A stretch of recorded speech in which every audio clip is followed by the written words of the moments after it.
Épisode 3. L'existence sans l'homme et la poussière qui pense et choisit.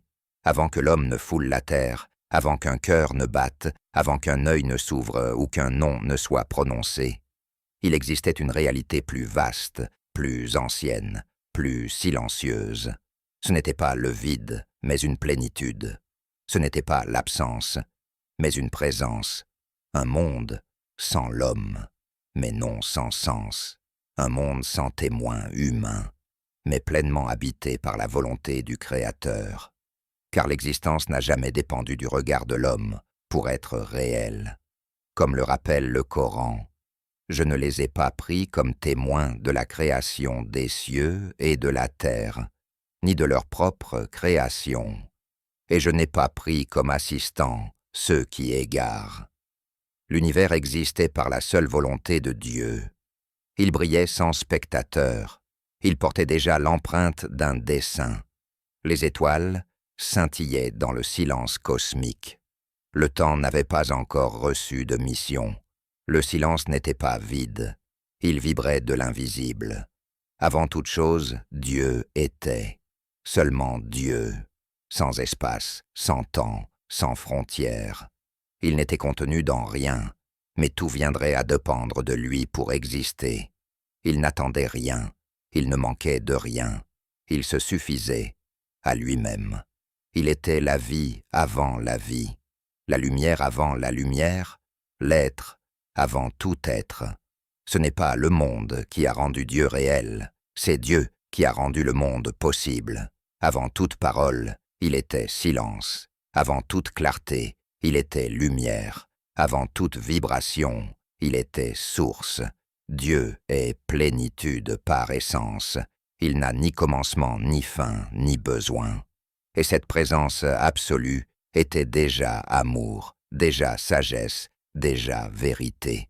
Puis avant même la matière, Dieu créa les anges, non à partir d'argile, mais à partir de lumière.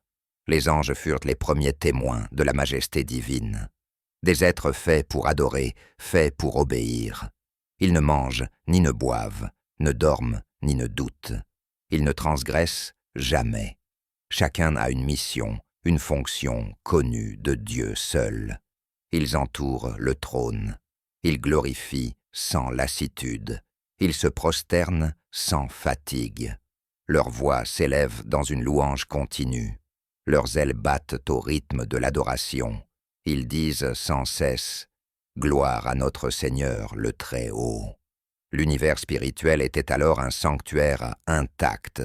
Aucune chute, aucune faute, aucune plainte, un monde d'harmonie parfaite. Et pourtant, dans cette perfection sans faille, Dieu voulut faire advenir quelque chose de radicalement nouveau. Non pas pour troubler l'ordre, mais pour révéler une dimension plus haute encore, la liberté. Dieu voulut créer une créature capable de choisir, capable de croire sans voir, capable d'aimer librement. Ainsi naquit le projet de l'homme, une créature fragile, faillible, mais responsable, une poussière qui pense, une poussière qui choisit. Cette décision bouleversa l'ordre céleste. Non pour le détruire, mais pour le transfigurer. Les anges, témoins de ce dessein, posèrent la question qui traversera toute l'histoire. Vas-tu y placer quelqu'un qui y fera le mal et répandra le sang? Ils ne comprenaient pas encore que ce projet portait en lui le pardon, la rédemption, le retour libre. Créer un être libre, c'était accepter la possibilité du refus, pour que la fidélité ait un sens. Dieu façonna alors l'homme d'une matière humble, l'argile. Ni or, ni lumière, ni cristal. La terre, fragile, malléable, mais féconde. Dans cette argile, Dieu insuffla un souffle, non une part de sa divinité, mais une liberté. Et ce souffle fit de l'homme un être debout, pensant, responsable.